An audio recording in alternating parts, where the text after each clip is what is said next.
만약에 비트코인을 막을 수 있었다면 미국은 막았을 겁니다. 그런데 막을 수 없다는 결론을 얻는데 그렇게 오래 걸리지 않은 것 같고요. 네. 막을 수 없다면 가까이 둬야 되겠죠. 비트코인은 4년마다 반감기가 예고되어 있거든요. 네. 지금까지 3번의 반감기 동안 모두 몇십 배씩 폭등했습니다. 그래서 지금 그 반감기가 내년에 예고가 되어 있죠. 4월하고 5월 사이에. 네. 근데 보통은 이제 반감기가 끝나고 올라요. 근데 이번에는 그걸 3번이나 경험했기 때문에 사람들이 반감기 전에 반영될 거라는 기대감이 있죠.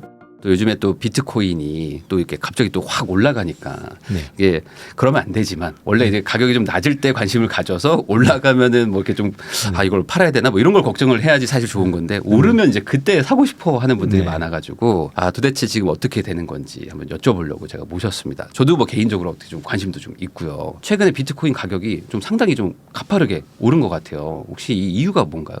네. 좀 떨어졌다 다시 오른 거죠. 네. 그러니까 원래 여름에 좀 올랐었다가 좀 가을에 한동안 안 좋다가 지금 막 가파르게 오르고 있는데요. 1년을 놓고 보면 거의 2배가 넘었습니다. 근데 올해 연초에 너무 많이 떨어졌었죠. 왜냐하면 FTX라고 거래소가 그 도덕적 해이였죠. 네. 거래소 고객들이 예치금을 막 써버렸죠.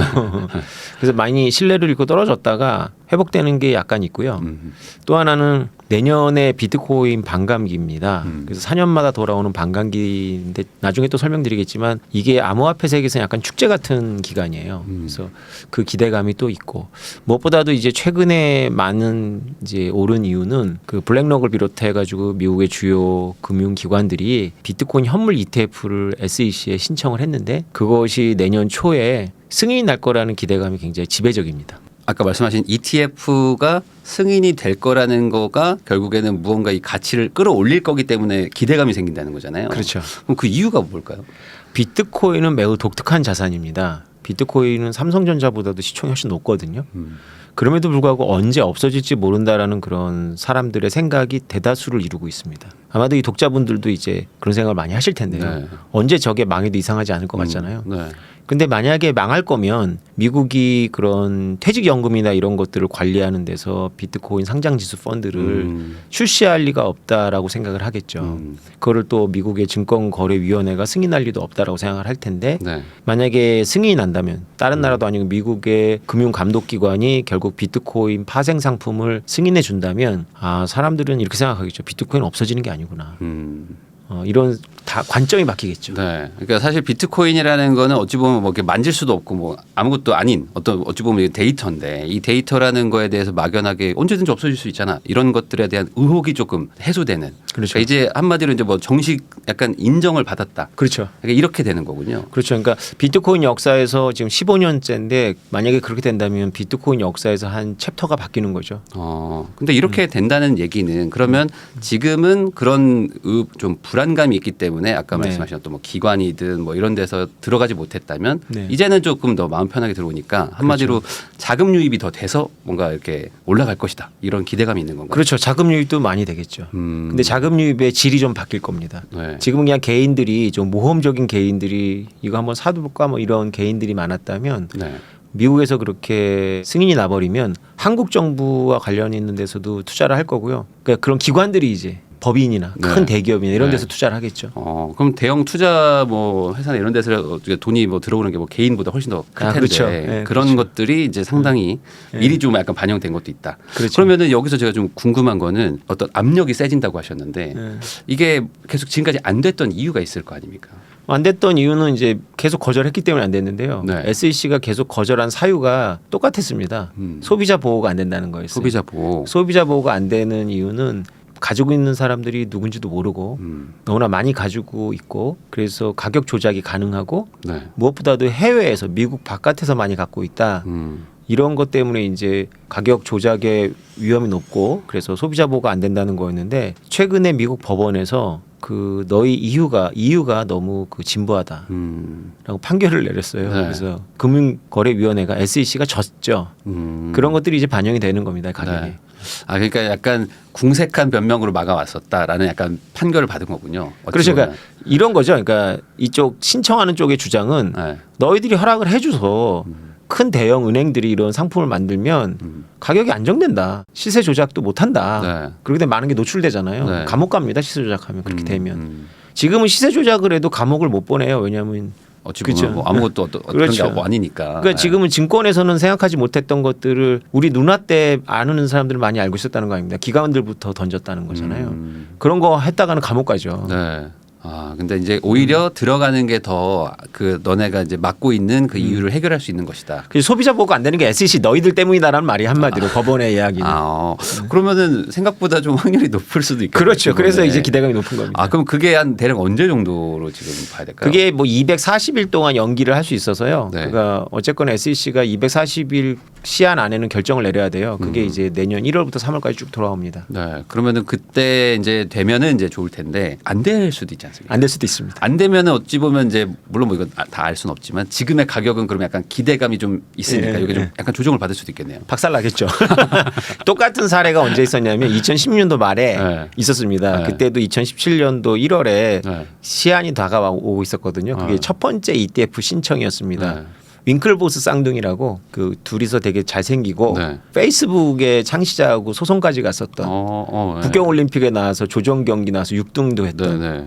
그 쌍둥이가 이제 비트코인에 빠져서 최초로 비트코인 현물 ETF를 SEC에 신청을 했거든요. 네. 그리고 3년 동안 검토하고 연기하다가 2017년 1월에 최종 승인 거절을 했습니다. 네. 그래서 가격이 쭉 빠졌죠. 어. 그런데 2월부터 미친 듯이 다시 올라갔습니다. 다시 올라요. 네. 아, 그러니까 이게 참 코인 쪽이 참 워낙에 이제 약간 조정이 그냥 10%막 이런 게 아니라 쭉 내려가다 또 다시 또 올라가고 하다 보니까 이게 섣불리 이게 손이 나가지 않는 분들도 많을 것 같은데 그러면 요번에는 ETF 등록된다. 요거에 한번 조금 내가 생각 있으시면은 지금 들어가도 추가적인 좀 상승이 올 수 있을까요?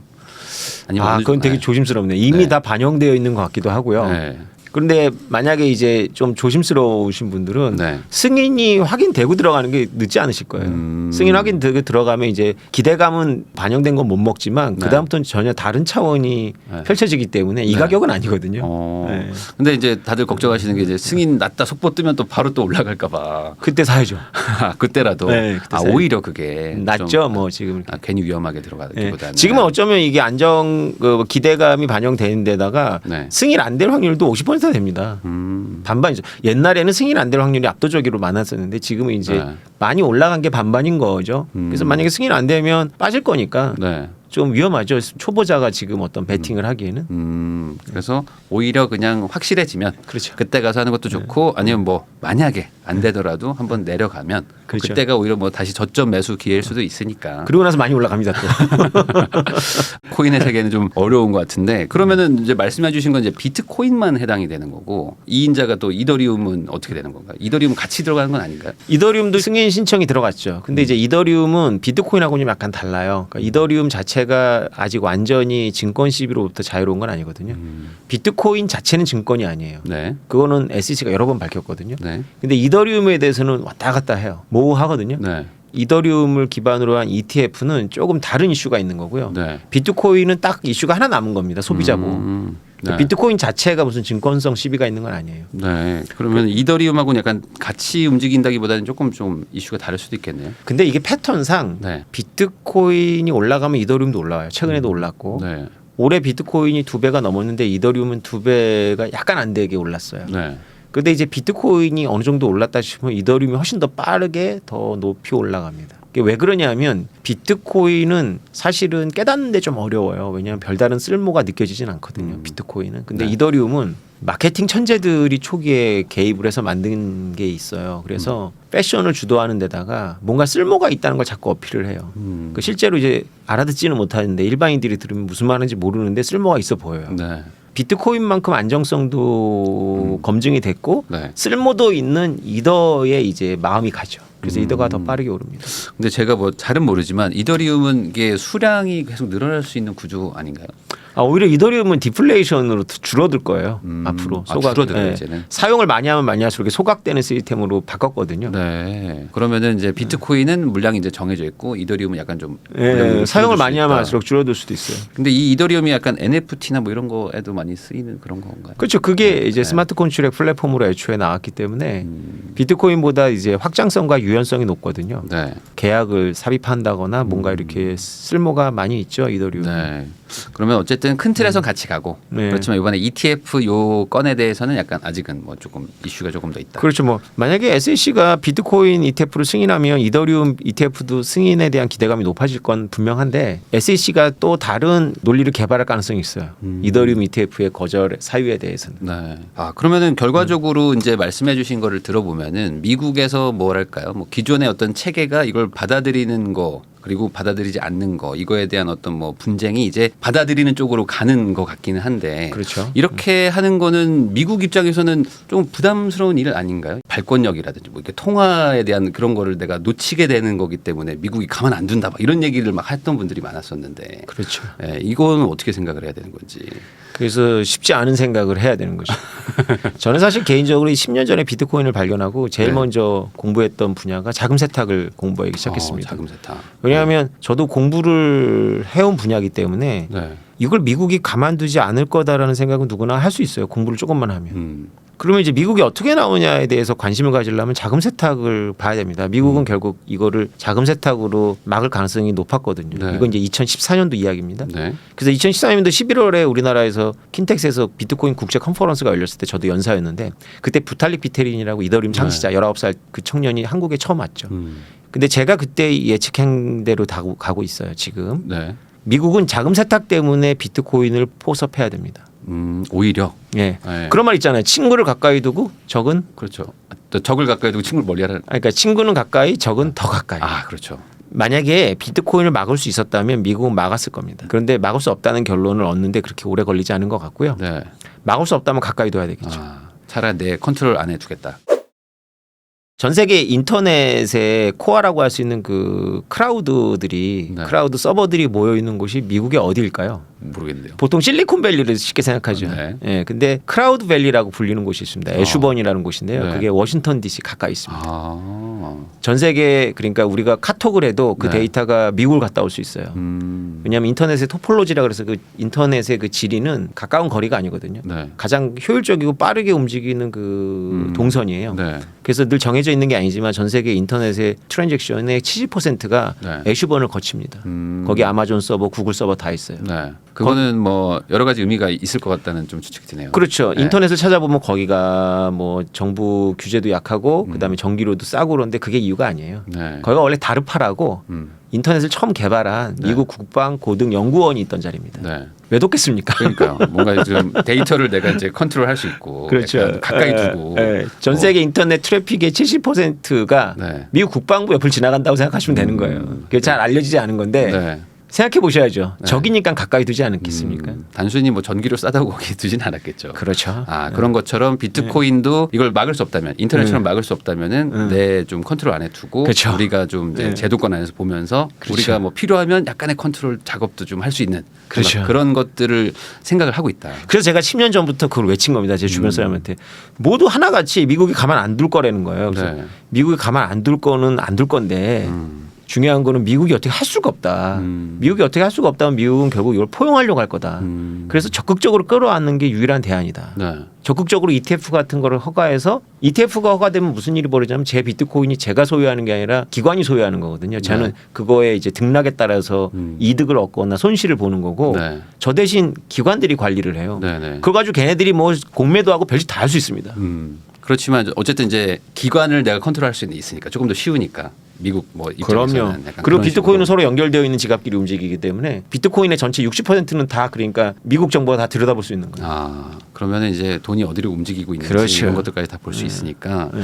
아 그러면은 다시 한번 좀 기대감이 좀 더 생기네요. 뭐 허가가 날 것 같다는. 상당히 설득력 있죠. 이 얘기가. 그리고 제가 지금 이거를 그 떠드는 게 지금이 아니라 10년 전에 떠들었고 네. 최근에 바이낸스의 네. 세계 최대의 거래소 바이낸스 중국계 캐나다인이거든요. 네. 그 세계 최고의 거래소였는데 그 주인장이 결국은 미국 수사기관에 네. 형량 거래를 해서 내년에 18개월 동안 감옥 갑니다. 아뭐 벌금도 내고 막 엄청- 벌금도 몇 조 내고요. 네네네. 감옥 안 가는 게 아니라 감옥을 18개월이나 가야 돼요. 가요. 이유가 뭔지 아세요? 뭔가요? 그 거래소에서 하마스가 자금 세탁을 했대요. 아 그러면 네. 그 거래소가 얼마나 큰데 네. 그 회장이 그 거래되는 거 보고 있습니까? 볼 리가 없잖아요. 그렇죠. 그것 때문에 감옥 가요. 아 그게 자금 세탁이라는 겁니다. 네. 무시무시합니다. 자금 세탁은 제가 비트코인 업계에 처음에 들어왔을 때 사람들이 비트코인이 정부 눈에 안 보인다고 마음껏 할 수 있다고 착각을 하더라고요. 그래서 제가 자금 세탁을 왜 강조했냐면 자금 세탁은 두 가지 민법 원칙이 통하지 않아요. 하나가 선의의 무지. 선의의 무지가 통하지 않습니다. 이번에 창펑짜오 그 바이낸스 회장이 올랐다가 안 되는군요. 나 선의의 무지였다 안 돼요. 두 번째는 선의의 제3자도 보호 안 해줍니다. 작물을 두 번쯤 건너서 나는 성실하게 내가 번 돈으로 그 작물을 자금 세탁의 대상이 된 작물을 내가 갔잖아요. 네. 몰수당합니다. 상당히 강력한 거네요. 와 장난이 아니죠. 어찌 보면 좀 아까 억울할 수도 있겠지만 다 억울하죠. 네. 다 억울한데 그래서 비트코인 세계에서는 이 자금 세탁 때문에 다 형량 거래로 원래 20년인데 유죄 인정하면 1년만 갔다 옵니다. 그러면 왜 하죠? 많아요. 1년 동안 갔다 온 사람들. 그래요. 근데 짱뽕차오는 요번에 하마스 때문에 좀 오래 가는 것 같아요. 18개월이네요. 그러면 이게 오히려 그 비트코인 이 시장에는 호재라고 얘기했던 분들도 좀 있었거든요. 그날 안 떨어지고 그 새벽에 결정났는데 올라갔어요. 네. 불확실성이 없어진 거죠. 네. 그건 이제 일반 시장의 원칙에 따라서 불확실성이 없어졌으니까. 그러니까 짱뽕차오가 그냥 유죄 인정했거든요. 그냥 18개월 갔다 오겠다. 네. 20년보다 나으니까. 몇 조 있는데 뭐. 근데 그 몇 조 있어도요. 네. 연방 감옥에 가면 이게 전에 갔던 슈렘이라는 친구도 감옥에 갔다 세계했는데 거기는 담배를 못 펴요. 네. 그래서 정어리 통조림으로 화폐를 쓴답니다. 교도소에서. 거기서도 뭔가 네. 화폐가 있군요. 그 돈을 우리처럼 이렇게 돈을 넣어주지 못하나 봐요. 네. 그래서 정어리 통조림을 잔뜩 확보해 갖고 네. 그걸로 황제처럼 지내야 됩니다. 갔다 온 분들이 꽤 많군요. 그렇죠. 그러면은 그 비트코인, 이더리움 얘기해봤는데 사실 뭐 그 외의 거를 이제 알트코인이라고 하는 게 있지 않습니까? 네. 그럼 그 알트코인들은 어떻게 좀 봐야 되나요? 저는 비트코인을 하면서 주변 사람들이 이제 비트코인 잔뜩 설득해 놨는데 네. 불장 때 이렇게 비트코인을 해가지고 돈을 벌었는 줄 알았는데 나중에 뭐 망했다는 거예요. 네. 많이 잃었는데 다 알트로 가요. 그러니까 뭐 1년 만에 90% 손해봤어요. 뭐 이런 분들 있잖아요. 네, 그래서 저는 처음에 막 욕 나오더라고요. 네. 왜 비트코인 안 하고 이상한 거래. 그런데 최근에는 제가 내가 생각을 잘못했구나. 사람들은 비트코인 못 한다라는 결론을 제가 얻었어요. 왜요?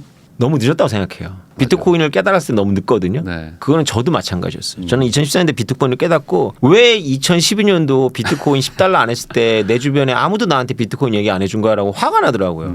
나도 늦었다고 생각했으니까 네. 2017년도에 발견한 사람, 2020년도에 발견한 사람 다 늦었다고 생각하겠죠.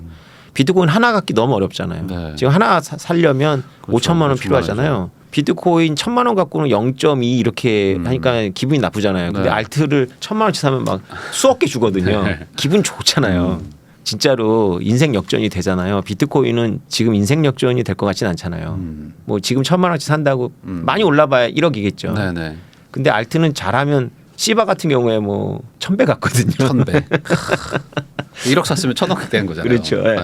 그러니까 인생 역전을 한번 해보는 거죠. 그래서 알트 현상은 안 없어집니다. 네. 근데 이제 그건 아셔야 돼요. 알트는 너무 많고 네. 그리고 모럴 해저드가 너무 많아요. 발행자들의 모럴 해저드가. 그거를 내가 다 확인할 수가 없고 알트들은 뭔가 비트코인 플러스 뭔가를 추구해서 로직이 진짜 복잡하고 어렵습니다. 일부러 그렇게 만들어요. 네. 이해하지 못하게. 네. 상형 문자처럼. 그럴수록 더 권위가 있어 보이나 봐요. 네. 그러니까 알고 투자한 사람이 거의 없다고 보시면 돼요. 그러니까 이게 뭐 이렇게 종류가 많은데 이게 그렇죠. 왜 이렇게 있어야 되는지도 사실 잘 이해하기가 좀 쉽지는 않아요. 인간의 탐욕이죠, 뭐 탐욕. 아, 알트에 관심이 있으면 딱 두 가지 키워드로 한번 서치를 해보세요. 하나가 뭐냐면 예측 시장. 쉽게 말하면 도박을 네. 그 이더리움에서는 예측 시장이라고 하거든요. 스포츠 경기 예측하는 거, 이제 네네네. 베팅하는 거. 네. 미국의 2024년대 대통령 누가 될지에 대해서 베팅하는 거, 네. 환율 베팅하는 거 이런 걸 예측 시장이라고 하고요. 하나가 이제 SBT라고 해서 소울 바운드 토큰 신원 인증을 말합니다. 얼마 전에 월드코인이라고 홍채 인식하면 주는 거 있죠. 그런 유형의 이제 신원 인증 코인들이에요. 네. 이 두 가지가 되게 유망하거든요. 네. 이 두 가지가 이제 AI하고 결합해가지고 가능하다라는 식으로 이제 마케팅이 나올 거예요. 그럼 이게 맞고 틀리고는 별로 중요하지 않아요. 그냥 넣었다가 올라가면 중간에 나오면 되니까. 빨리 빠지면 돼요. 다 그렇게 생각하니까. 네. 이 현실성 있는 거 중요하지 않습니다. 원래 비탈릭 비테린이 미는 개념들이 현실성은 별로 없어요. 그냥 패션은 주도하는데 그것이 우리들의 지구를 지금 별로 바꾼 게 없어요. 냉혹하게 말하자면. 네. 그러면 아까 말씀하신 알트코인 중에서는 예측 시장이랑 SBT. 네, 신원 인증 관련한 것들을 잘 찾으셔가지고 네. 거기 아마 또 AI가 뭐 이렇게 섞여서 뭔가 좀 섞이기 그렇다 마케팅이 시작하면. 될 거예요. 어. 그 셀럽들이 떠들고. 이렇게 해가지고 이 코인들이 이제 앞으로 AI가 적용되면 뭐 이제 뜬다. 그렇게 엮어가지고. 그 현실성은 따지지 마시고 네. 나보다 빨리 한 10만 원만. 10만 원만. 인생 역전하고 싶으면 100만 원만. 그리고 이제 목표한 액수가 되면 가차없이 네. 예. 하긴 그런 것들이 이제 뭐 날라가봐야 100만 원이고 만약에 올라가면 막 아까 말씀하신 대로 몇 억 돼요. 수십 배가 막 돼버릴 수도 몇 억 돼요. 있으니까 그렇게 제 주변에서도 봤어요. 판단하고 오히려 하는 게 좋은데 보통 사람들은 야, 특별하게 좀 올라간다 싶으면 그냥 거기에 알트코인에 막 몰빵해가지고 잃어버리니까 그렇게 그렇죠. 하지 말고 이미 뜬 건 하지 말자. 아, 이미 뜰었을 때는 이제 힘들다.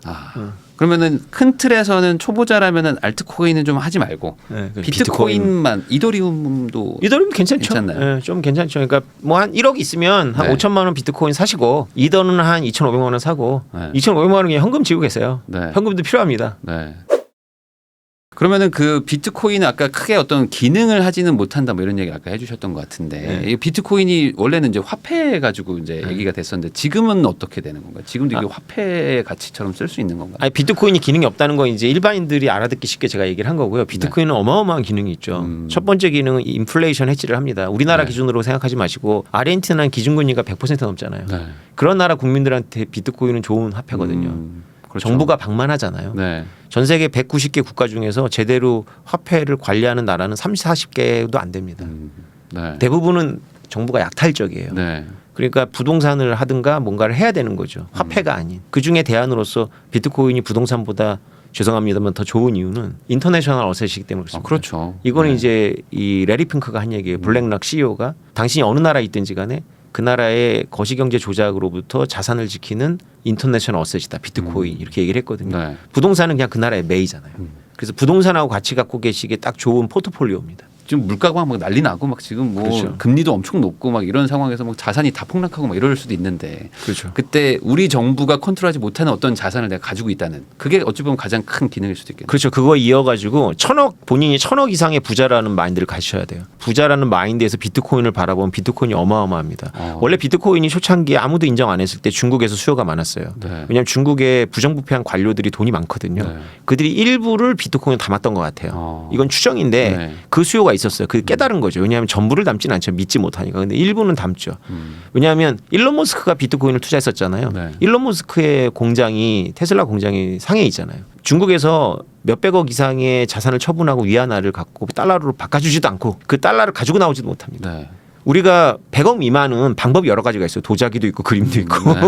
방법 여러 가지가 있는데 네, 네. 100억 이상이 되는 거를 두 나라에 내가 들어올 나라 빼올 나라 두 나라의 인지 혹은 방해에도 불구하고 할 수 있는 유일한 자산이 비트코인입니다. 그렇죠. 사실 금 같은 것도 못 들고 나와요. 아유 뭐 다 뺏겨요. 네. 그게 언제 검증이 됐냐면 네. 우크라이나 전쟁 때 러시아가 우크라이나 딱 작년 2월에 침공했잖아요. 우크라이나 시민들이 폴란드를 가족들 넘겨보낼 때 가지고 있었던 게 없었어요. 종이 네. 달러 얼마 안 있고 네. 난민촌 같은 데 가면 밤에 잠 못 잡니다. 그거 갖고 있다가는 그렇죠. 금부치도. 네네. 자고 있는데 다 뺏어갈 거 아니에요. 네. 머릿속에 외우면 되거든요. 암호화폐는. 아. 그래서 비트코인이나 이더리움 그때 깨달았어요. 전 세계 지식인들이 야 이런 용도네. 그러니까 그런 비트코인 용도가 있고 마지막 결정타. 이건 아는 사람이 별로 없는데요. 이건 공부가 좀 돼야 돼요. 세계 금융의 이자율을 결정하는 거는 두 종류가 있는데 하나는 공식 이자율은 연준이 결정하잖아요. 달러 이자를 가지고 FOMC 회의를 막 기울여서 듣잖아요. 네. 또 하나는 뭐냐면 은행 간 단기금리가 있어요. 초거대 은행들 간에 하루물이라고 하는데 실제로 하루는 아니고 되게 짧은 돈을 막 돌립니다. 네. 그 돈에서 스프레드가 붙고 복리로 계산되는 게 이제 연리가 되는 건데요. 이들 간의 이자는 엄청 싸잖아요. 쉽게 말하면 시티뱅크가 홍콩 상하이뱅크에 꺼주고 홍콩 상하이뱅크가 시티뱅크에 꺼주는 거예요. 네. 돈이 없어서가 아니라 급전이 필요해서. 네. 근데 이거 담보물이 없습니다. 신뢰 기반인데 네. 금융기가 오면 이 콜금리라는데 이것도 치솟아 올라요. 네. 부도 위험이 있는 거예요. 네. 쓸 때 담보는 다 적어요. 무슨 뭐 증권이라는 걸로. 근데 네. 그 실물이 오진 않아요. 그래서 은행이 실제로 위기 때 뻗잖아요. 그러면 내가 선순위가 아닐 수도 있어요. 담보 뭐 나한테만 줬겠어요? 네. 그렇죠. 그럼 나 법정 가고 그럼 나중에 막 자산도 쭈그러들고 뭐 이거든요. 네. 근데 비트코인은 지구 반대편으로도 갑니다. 그러니까 비트코인은 초단기 금융의 담보물이에요. 이 기능도 비트코인만 해줄 수가 있어요. 유일합니다. 지구 반대편으로 가치물을 진짜 보내요. 그래서 네. 저 은행이 나한테 돈을 꾸고 뻗었더라도 비트코인이 있는 코인이 거예요. 있으니까. 이거는 순위 경쟁을 안 해요. 법원에서. 내가 그냥 갖고 있는 거예요. 네. 그렇죠. 좋은 어차피 또 담보물이죠. 거래가 또 되니까. 이거 눈을 떴어요. 미국 금융기관들이.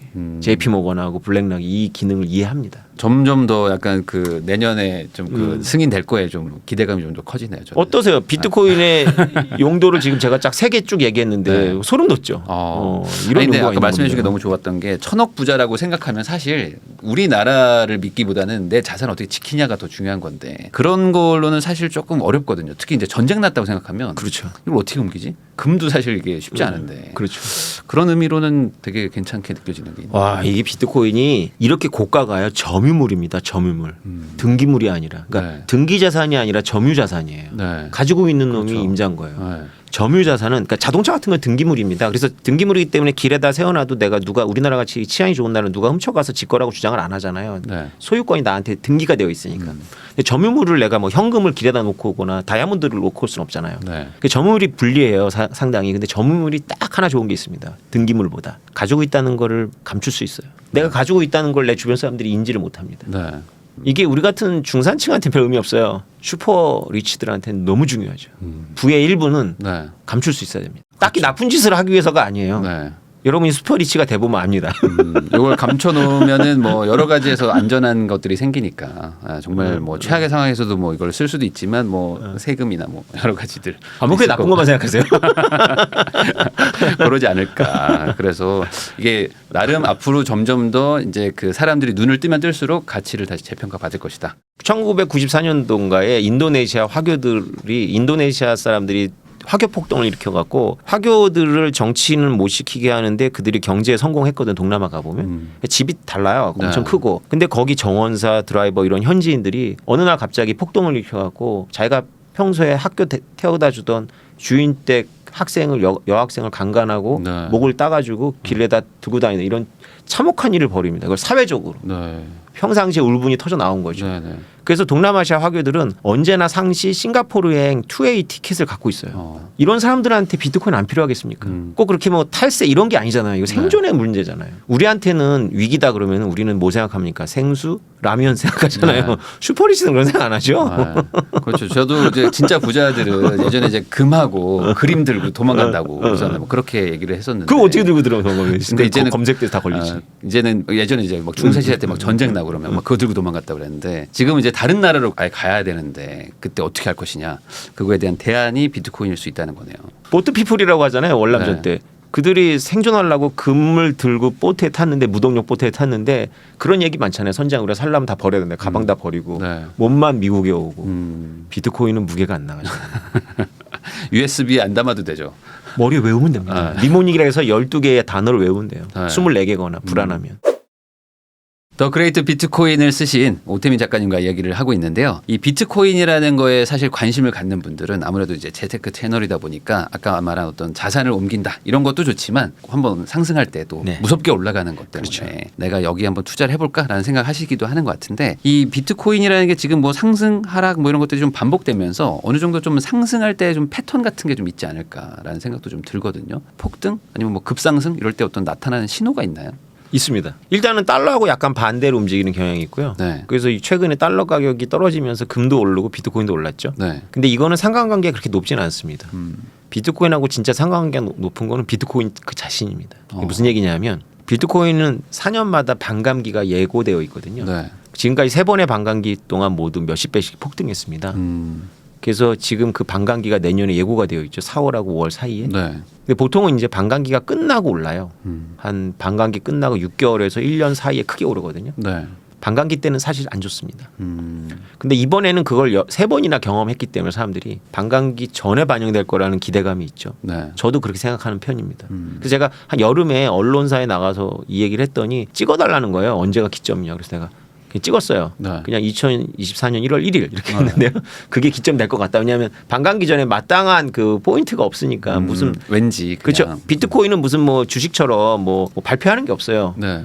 이런 날짜가 중요하거든요. 그래서 1월 1일을 딱 했는데 댓글에 너 틀리면 어떡할래? 뭐 이렇게 했는데 지금 맞아가고 있거든요. 네. 지금 보시면 네. 최근에 막 12월 쭉 올라가면 이제 1월을 정점으로 해서 뭔가 변화가 될 가능성이 높죠. 어디까지나 이거는 저의 추론인데 반감기는 매우 중요한 지표입니다. 네. 그러면은 이제 반감기라는 게 이제 말 그대로 좀 방사능 반감기 뭐 이런 것처럼 이렇게 절반이 예, 예. 된다는 걸 텐데 네. 그러면은 이제 간단하게 한번 설명해 주시고 이게 왜 의미가 있는 건지. 네, 비트코인은 처음에 만들어진 게 2009년인데 1월 3일에 나왔어요. 네. 그때 10분에 50개씩 쏟아져 나왔습니다. 10분에 50개씩 쏟아져 나오다가 4년 정도 지나가지고 10분에 25개로 줄어들었죠. 네. 또 4년 정도 지나가지고 12.5개로 줄어들었고요. 그리고 지금 6.125개가 나오고 있습니다. 네. 그리고 이제 내년 4월 이후로는 3.125개로 줄어들겠죠. 예. 그게 반감기입니다. 그럼 반감기가 나오면 이제 우리가 왜 가격이 오르겠다 생각이 들죠. 왜냐하면 공급량이 반으로 줄어드는 거니까. 수요가 일정하다면 2배가 되는 게 맞습니다. 네. 근데 반감기가 비트코인이 망하는 둠스데이라 그러는데 비트코인 묵시록의 예언이 더 많았었어요. 왜 그러냐면 채굴자라는 게 이렇게 곡괭이 들고 채굴하는 게 아니고 네. 채굴자들이 자기 컴퓨팅 파워를 제공해서 비트코인의 보안 시스템을 만드는 사람들입니다. 네. 본인들은 비트코인을 보완시키려고 하는 건 아니라 신규 코인을 얻으려고 하는 경쟁이지만 네. 어쨌건 그런 이기심을 바탕으로 해서 비트코인은 튼튼한 근거가 된 거거든요.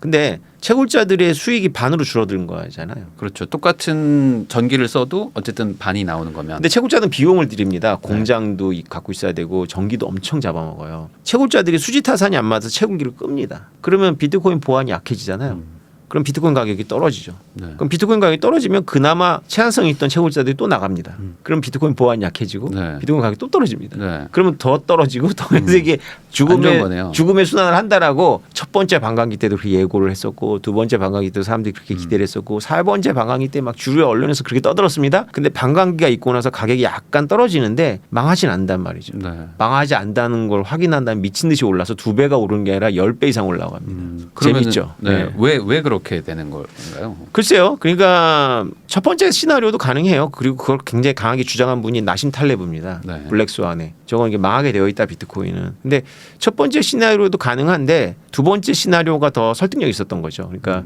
망하지 않으니까 네. 사람들이 가격이 2배 되면 되잖아 하면서 가격이 올라가는 걸 보니까 실제로 채굴자들이 더 늘어나고 강화되고 하면서 또 올라가는 거죠. 그러니까 물량이 반이 되면 가격이 2배 되면 되는 거다. 네. 그런 식으로 약간 논리가 적용되면서 그렇죠. 가격이 막 올라가는. 그러면 24년의 반감기 때 똑같은 일이 벌어질까요? 어떻게 보세요?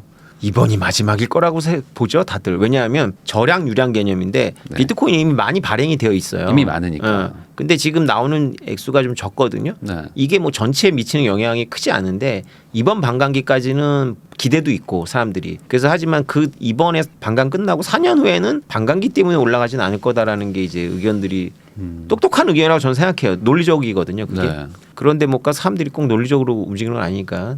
그런데도 불구하고 이번 반감기까지는 이제 효과가 있을 거라고 많이들 기대하죠. 네. 저도 그렇게 보는데요. 이번 반감기까지는 반감기의 관성이 갈 것 같은데요. 네. 그러면은 이게 결국에 뭐 다음번이든 다다음번이든 반감기가 이제 계속 이어질 텐데 그러면 물량이 점점 더 작아질 것이고 그렇죠. 그럼 사실상 뭐 발행이 중단되는 거나 뭐 마찬가지 그러니까 채굴이 완료되는 거나 뭐 마찬가지로 점점 가고 있을 텐데 어유 잘하시네요. 네. 네. 마지막으로 채굴이 완료가 되면 어떤 일이 일어나는 건가요?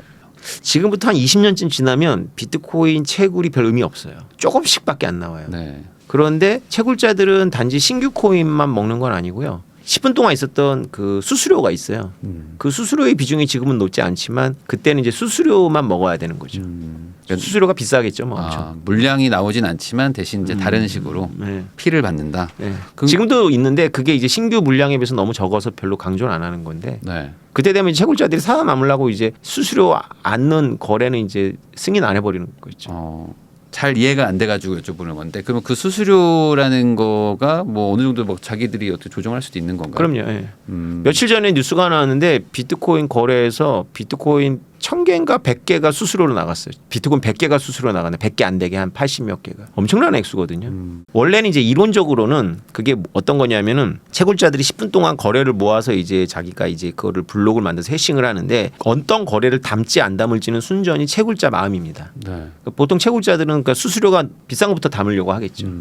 그러면 수수료가 높아진다는 얘기는 이제 뭐 투자하는 사람들 입장에서는 약간 떼줘야 되는 거라면 투자자는 괜찮죠. 왜냐하면 투자자가 거래를 일으키는 건 아니고 그 사용자들이 많이 떼줘야 되죠. 네. 사용자라면 누구? 비트코인을 주고받는 사람들, 비트코인 실제로 쓰는 사람들이겠죠. 네. 지금도 그래서 비트코인을 실제로 커피 같은 데 사 먹으려고 5,000원어치 보내면 수수료가 꽤 나올 거예요. 5,000원 나오지 않을까 싶은데. 5,000원을 보내면 5,000원이 나오죠. 네. 그러니까 비트코인 수수료는 그 액수에 비례하는 건 아니에요. 아. 바이트 수에 비례하는 거라서 네. 만약에 지금 1트랜잭션에 한 5,000원을 쓴다면 100만 달러를 보내도 5,000원이 수수료인 거죠. 그러니까 액수가 크면 별 문제가 안 되겠죠. 네. 액수가 작으면 비쌉니다. 뭔가 말씀하셨던 것처럼 약간 화폐처럼 이제 가볍게 쓰기에는 좀 어려움이 있을 수도 있겠지만 뭐 큰 금액을 뭐 이렇게 이동시키거나 네. 뭐 그런 데는 여전히 어떤 기능을 할 수는 있거든요. 그렇죠. 비싸봐야 뭐 10만 원 안 돼요.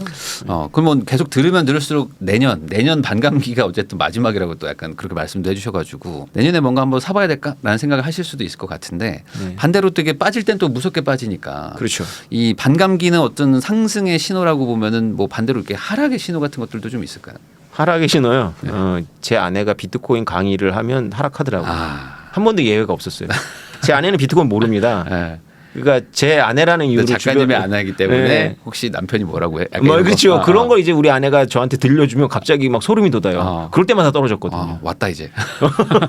그럼 어떻게 요즘에 사모님의 좀 근황은 어떠십니까? 아무도 몰라요. 아직 아무도 몰라요. 그러네. 생각보다 사람들이 많이 올랐지만 관심도가 많이 떨어진 것 같아요 지금. 네. 그럼 아직 저점은 아닐 수도 있다. 그렇죠. 그러면은 그렇게 일반인들이 전혀 관심 없다가 언론에 막 기사 나오고 막 분위기가 업될 때 그때가 보통은 하락의 신호다. 그때는 저도 아닐 것 같은데 그때는 우리 다 분위기에 취해 있거든요. 네. 근데 여지 없더라고요. 박살이 나요. 그러니까 이게 개미핥기라 그러잖아요. 네. 결국은 개미를 핥아 먹는 것 같아요.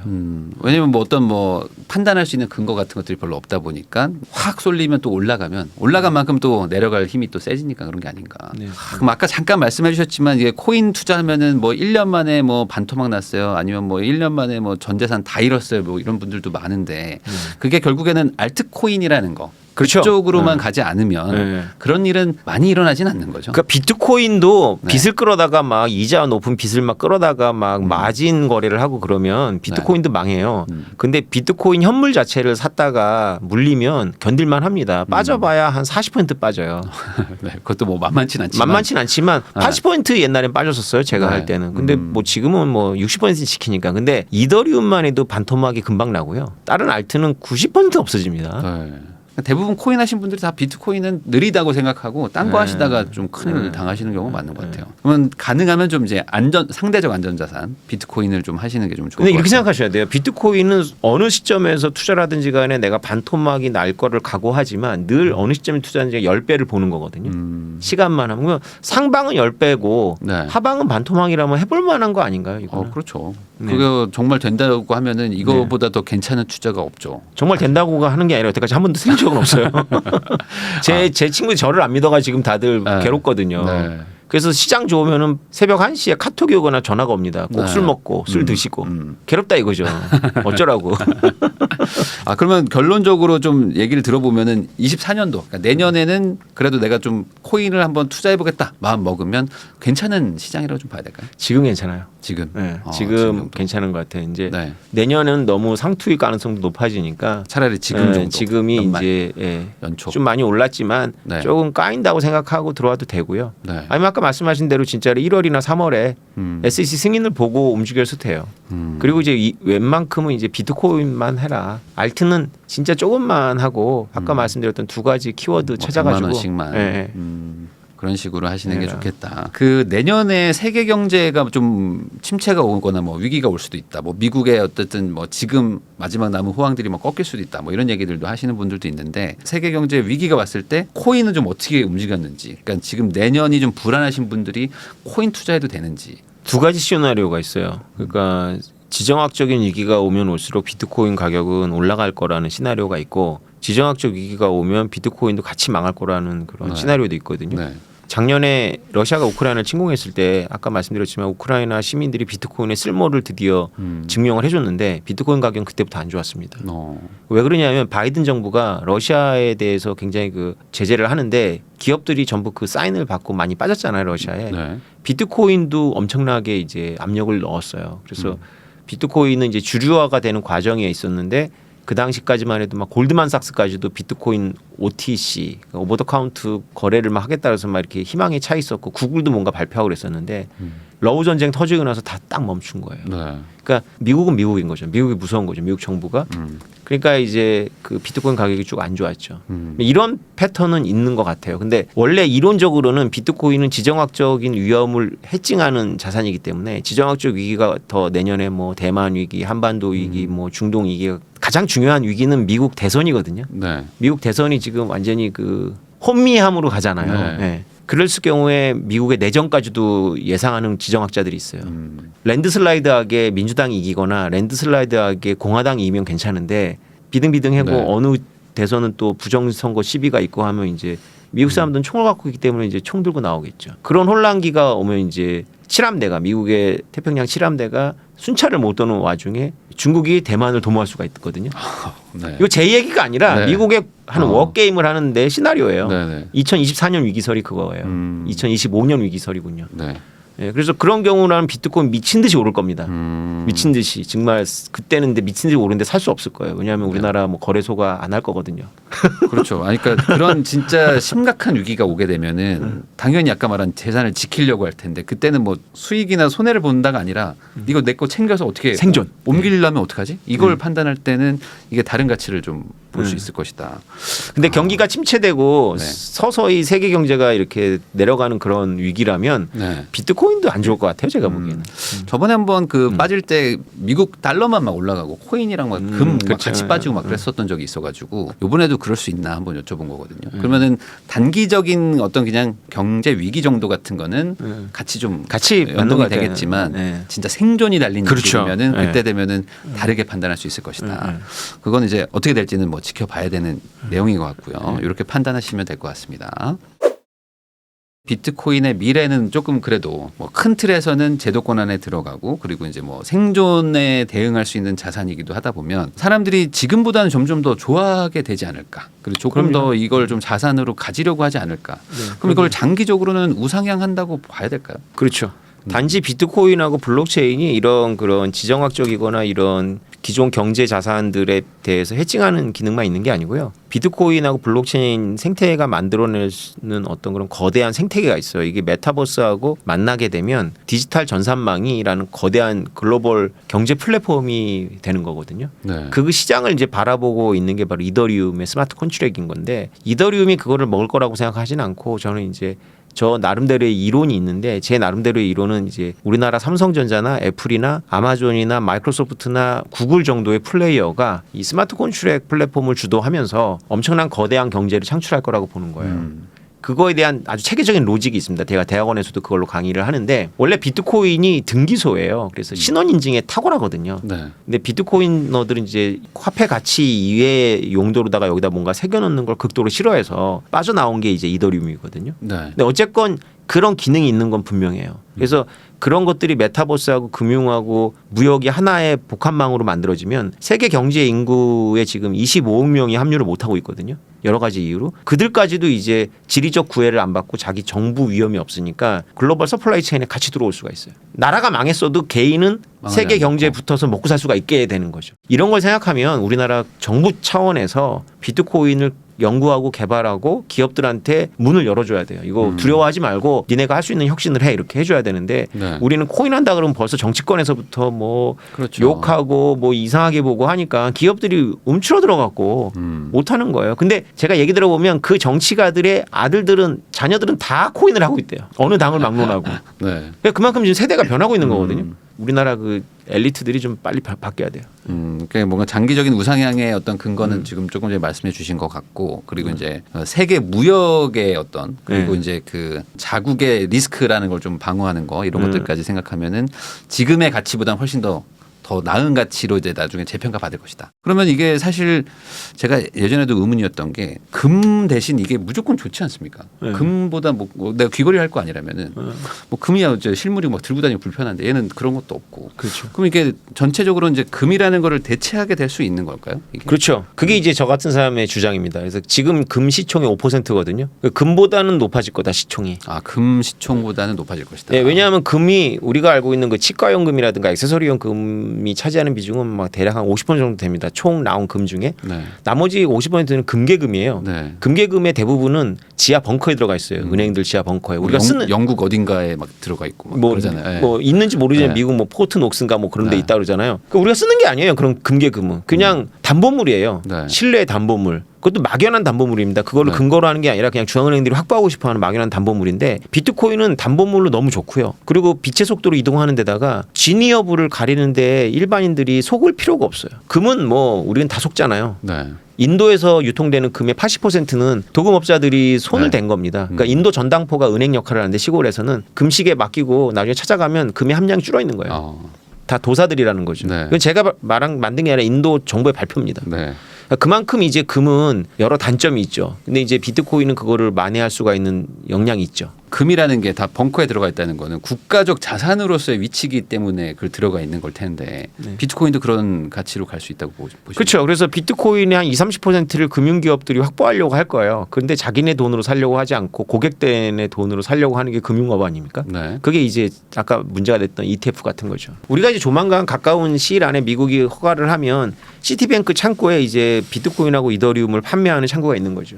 할머니 할아버지들은 비트코인 암호키 얘기해도 못 알아듣고 갖고는 싶은데 너무 겁나거든요. 해킹 네. 언제 당할지 모르고. 그런데 그런 믿을 만한 은행에서 비트코인 이더리움을 대신 사주면 싫어할 이유가 없는 거거든요. 네. 근데 그 비트코인하고 이더리움 누가 관리하느냐? 그거 금융기업이 갖고 있죠. 아 근데 이게 좀 제가 궁금한 거는 이 금이라는 거는 어쨌든 간에 뭐 캐내지 않으면 저장돼 있는 양이 뭐 한정돼 있기 때문에 양이 뭐 이렇게 늘어나거나 이런 건 쉽지 않을 텐데 이 코인이라는 거 자체는 사실 더 늘어나기도 하고 아니면 뭐 바로 옆에 다른 코인을 또 만들면 되는 거이기도 해서 양의 좀 제한 이런 것들이 좀 잘 와닿지 않기도 하거든요. 그건 다른 얘기인 거예요.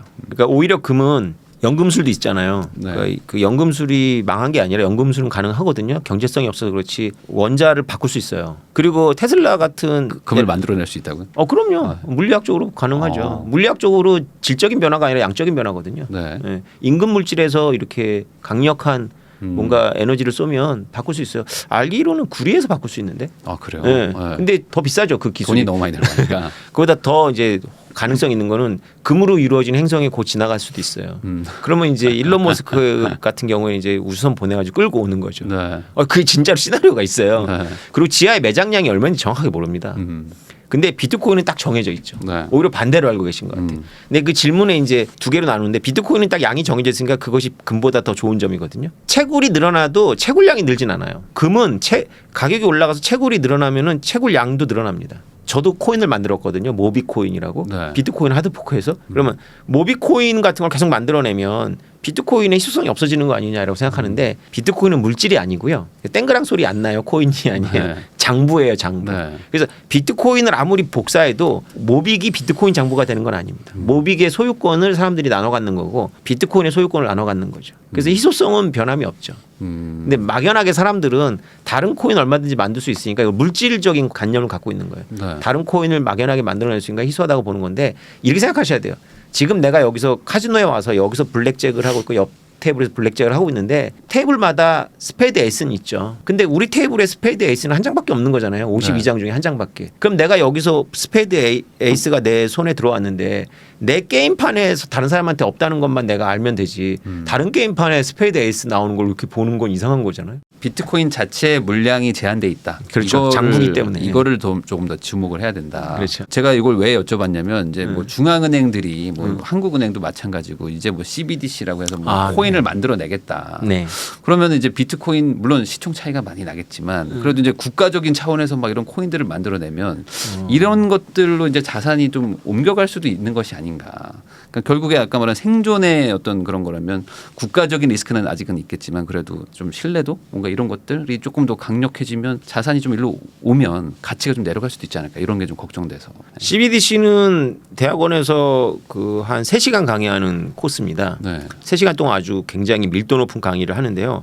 솔직히 말씀드려서 한국은행이 왜 CBDC를 만들려고 하는지는 잘 모르겠어요. 무슨 실익이 있는지 잘 모르겠습니다. 네. 뭐 미친 듯이 만들려고 하는 것 같긴 해요. 근데 달러 CBDC가 문제거든요. 네. 그래서 혹자들은 그렇게 말하죠. 달러 CBDC가 나오면 니네 비트코인하고 이더리움 끝나는 거야. 뭐 이렇게 얘기를 하는 건데요. 일단 달러 CBDC를 만들면서 연준이 발행량을 정할까요? 안 정할 거 아니에요. 그죠? 네. 그걸 다르죠 비트코인하고. 네. 근데 단지 하나의 장점은 이런 생각은 가능해요. 중앙은행이 만든 전자화폐가 가격도 안정적이고 메타버스하고도 잘 맞는다면 굳이 오태민 당신이 말한 메타버스에서 비트코인하고 이더리움 쓸 필요 없는 거 아니냐. 그건 약간 설득력은 있어요. 네. 그 용도에 한해서는 뭐 인플레이션 해지라든가 국경을 마음껏 옮긴다거나 이런 거에서는 중앙은행이 발행하는 CBDC가 비트코인이라는 걸 번접하는 건 아니고요. 정부가 그런 걸 만들겠어요? 아무 국경이나 넘어가는 그렇게는 안 화폐를 되겠죠. 그렇게 안 만들 거 아니에요, 그죠? 네. 달러 CBDC를 만들면서 전 세계 누구나 지갑에다가 달러 CBDC를 받을 수 있도록 또 안 할 거 아니에요. 그럼 세계 국제 통화 시스템 자체 무너집니다. 원래 달러는 2차 세전 이후에 세계 화폐가 아니라 기축 통화로서 수출업자가 달러를 벌면 자기 나라 중앙은행에 달러를 반납하고 자기 화폐로 바꾸게 되어 있는 거예요. 그래서 190개의 주권 국가들이 모두 통화 주권을 갖고 있습니다. 190개 그러니까 돈이 돌아다녀요 전 세계에는. 그렇죠. 예. 네. 근데 미국이 미쳤다고 그 달러를 국경 막 넘게 만들지 않을 거 아니에요. 그러니까 비트코인이 갖고 있는 국경을 넘어가는 능력, 인플레이션 해지 능력은 달러 CBDC라 할지라도 범접 못 하는데 그 달러 CBDC 못 만든다는 거 아닙니까? 두 가지 이유. 아, 그래요? 상업은행이 결사 반대해요. 상업은행 망하니까. 아, 망한다. 상업은행에 이자 받으려고 돈 넣어놓습니까? 아니면 온라인 뱅킹하러 넣어놓습니까? 온라인 뱅킹하러 넣어놓죠. 옛날에는 수표를 발행하려고 은행을 그걸 당좌예금이라고 하거든요. 언제든지 찾을 수 있는 돈을 은행에 넣어놓으면 네. 은행은 그거를 아주 길게 빌려줍니다. 그래서 고리로 빌려주고 우리한테는 거의 몇 원씩 이자 주잖아요. 네네. 그게 은행업의 본질이에요. 아, 왜냐하면 한꺼번에 찾으러 안 오니까. 네. 뱅크런 지급 준비율 뭐 이런 거 말씀하시는 그렇죠. 거죠? 장기 저축으로 장기 대출하는 게 아니에요. 은행은. 네. 근데 CBDC를 만약에 만든다는 건 중앙은행이 오태민 개인한테 전자화폐를 준다는 거거든요. 그럼 제가 그걸 다시 이자도 없는 신한은행의 계좌로 넣을 리가 없잖아요. 그냥 지갑에 갖고 있지 전자화폐. 그렇죠. 그래서 은행이 없어지는 개념이네요. 은행이 망해요. 그래서 은행이 반대 로비를 엄청 해요. 미국은. 두 번째는 정치인들이 싫어하는데 정치인들의 명분은 은행이 로비 자금을 받고 반대하는 게 아니고 명분은 따로 있어요. 명분은 개인 정보 보호. 왜냐하면 CBDC를 만드는 의도 자체가 그 국민들의 모든 트랜잭션을 보겠다는 거거든요. 네. 자금 세탁 아까 얘기했던 자금 세탁을 막는다는 굉장히 중요한 명분이 있어요. 그러니까 미국의 정치인들은 CBDC 반대 법안도 지금 발의하고 있고 그래요. 그러니까 이게 쉽지 않은 길일 수가 있다. 이게 한국은행 CBDC는 모르겠어요. 왜 만드는지는 쉽게 하는 것 같아요. 근데 네. 달러 CBDC는 쉬운 일이 아니죠. 그러면 요거 한번 좀 여쭤보겠습니다. 사실 이 자본주의라는 거에 대해서 좀 부정적이거나 안 좋게 생각하시는 분들도 많은데 그거 보면은 결국에 국가가 뭐 자기 마음대로 막 돈 찍어내고 막 부채도 막 늘려가고 그리고 이제 뭐 인플레도 막 일으키고 하면서 개개인들의 뭐 자산을 막 갉아먹고 뭐 본인들은 뭐 좀 더 잘 되고 막 이런 것들이 있다 막 하시는 분들도 많은데 뭐 국가의 통제권 이거에 대해서 약간 대항하고 막 저항하는 게 이런 코인 뭐 이런 게 아닐까 저도 뭐 생각이 들거든요. 코인의 역할 이 역할이 앞으로 좀 미래 뭐 한 뭐 10년 뒤 뭐 20년 뒤 뭐 어떻게 더 나갈 거라고 보십니까? 코인의 미래는 메타버스와 금융과 무역의 복합망에서 담보물로 아주 활발하게 쓰일 겁니다. 그리고 많은 사람들이 자기만의 코인을 만들 수도 있어요. 네. 근데 그런 건 이제 쓰임새가 되게 한정적이겠죠. 많은 정부가 기존의 이제 증권형 유가증권이라고 할 수 있는 그 상품권이라든가 이런 것과 전혀 다른 차원의 코인 자산에 대해서 이제 이해를 하게 될 거예요. 그러면서 이거를 이제 화폐라고 부르지는 않겠지만 화폐랑 되게 유사하죠. 뭐라고 부르지는 아마 상당히 어려움을 겪고 있는 것 같은데 네. 우리는 그냥 당당하게 화폐라고 부르는데 경제학자들은 뭐 절대 화폐라고 부르려고 하지 않죠. 네. 가상자산 뭐 이렇게 애매한 말을 붙이는데 이제 시작인 거죠. 누구나 이제 화폐를 만들 수 있는 시대가 된 거예요. 그게 뭐 누구나 만든다 그래서 다 용도가 있는 건 아닌 거고 블록체인 생태계라는 게 다 연결되거든요. 그래서 이더리움이 비트코인과 연결되고 다 연결돼요. 이게 암호 시스템이기 때문에. 그래서 네. 비트코인에 주목해야 되는 건 뭐냐면 이 세계가 복잡하고 아주 난잡해질 것 같지만 중심은 뚜렷한 거죠. 마치 태양계가 태양을 중심으로 있듯이 네. 비트코인이 딱 중심을 잡아줄 거라고 보는 거예요. 그 정도 질량이 됐고. 네. 그래서 다른 코인이 나오고 막 그것들이 이제 그렇게 사람들의 투자 자금을 다 갉아먹고 망하고 이렇게 하는 거가 아니라면 다른 코인이 나와서 건전하게 발전하는 게 비트코인한테도 좋아요. 비트코인으로 진짜 커피 사 먹기 힘들거든요. 네. 그렇지만 결국에 그러니까 큰 틀에서는 이제 비트코인이라는 게 코인 세계 뭔가 기축 통화처럼 그렇죠. 역할을 할 것이고 그거에 대해서는 지금 차근차근 계속 나아가고 있다. 네. 이렇게 보면 되는 걸까요? 그렇죠. 그동안 시행착오를 많이 한 거죠. 거래소도 많이 터졌고 그리고 이제 우리나라 이제 루나 이런 네. 사건도 그렇고 도덕적인 문제도 있었고 실력의 문제도 있었고 그다음에 가장 큰 문제는 도덕과 실력보다는 실현 가능성이 없는 그런 청사진에 대한 문제들이 있었던 거죠. 이더리움을 만든 사람 자체가 너무 어리고 네. 꿈돌이래 갖고 가까운 미래에 되지 않는 걸 너무 많이 이렇게 해서 젊은 사람들한테 이렇게 전염을 젊은 사람들은 그런 걸 좋아하잖아요. 네. 근데 그게 실현 가능성이 별로 없었던 것들이죠. 이제 그러면서 이제 성숙해지면 사람들이 이제 그런 분별을 하겠죠. 그러면 우리 시청자분들은 뭐 코인을 하시는 분들도 좀 있으시겠지만 뭐 아마 하셨으면 아마 알트코인 쪽을 많이 하시지 않았을까 좀 생각도 들고 그러면 이제 최근에 뭐 코인 투자에서 좀 떠나셨던 분들도 있으셨을 것 같은데 오늘은 이제 비트코인에 대한 얘기를 좀 많이 해주셨으니까 결국에 이제 우리 일반적인 사람들은 이 비트코인을 좀 자산으로 확보하는 게 맞는 걸까요? 그러면 그 이유가 뭔지 마지막으로 한번 얘기해 주시면 좋을 것 같습니다. 비트코인이 인류한테 주어진 거는 15년이 지났습니다. 그리고 그동안 비트코인은 정말로 많이 오해를 받았고요. 실제로 눈에 보이게도 몇 번 죽었잖아요. 뭐 제가 경험한 것만 해도 저는 한 10년 됐는데 한 80%의 자산이 날아가는 경험을 한 두어 번 한 것 같습니다. 네.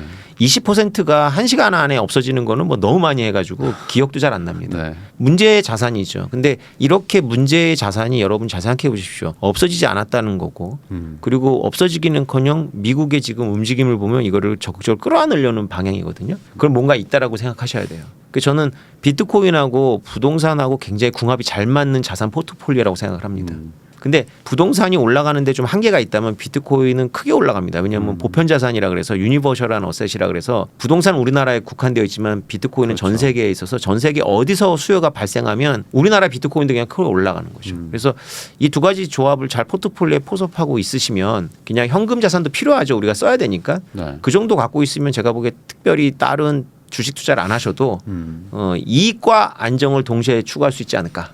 이런 게 저희 생각입니다. 네, 어떤 아주 지역적인 부동산 그리고 아주 국제적인 그렇죠. 글로벌한 그렇죠. 비트코인 이런 식으로 자산 배분을 또 해보는 것도 그러니까 로컬과 네. 유니버스. 네. 네. 그리고 또 이제 약간 상대적으로 안정적이지만 또 여긴 또 약간 변동성이 큰 이렇게 좀 섞어 보면은 또 조합이 또 잘 맞을 것 같기도 합니다. 오늘은 더 그레이트 비트코인이라는 책을 쓰신 오태민 작가님을 모시고 아직은 좀 생소한 분들도 많으실 수 있겠지만 이 비트코인이라는 게 단순 자산이 아니고 앞으로 어떤 이 시대를 바꿀 수 있는 그런 변화를 일으키는 어떤 계기가 될 수도 있다. 이런 얘기도 좀 해주셨기 때문에 우리 시청자분들도 다시 한번 공부해 보시면 좋다는 생각이 저도 좀 듭니다. 다시 한번 귀한 시간 내주셔서 시청해 주신 여러분들께 감사하다는 말씀 전하면서 저도 작가님과 인사 나누겠습니다. 작가님 오늘 고생 많으셨습니다. 감사합니다.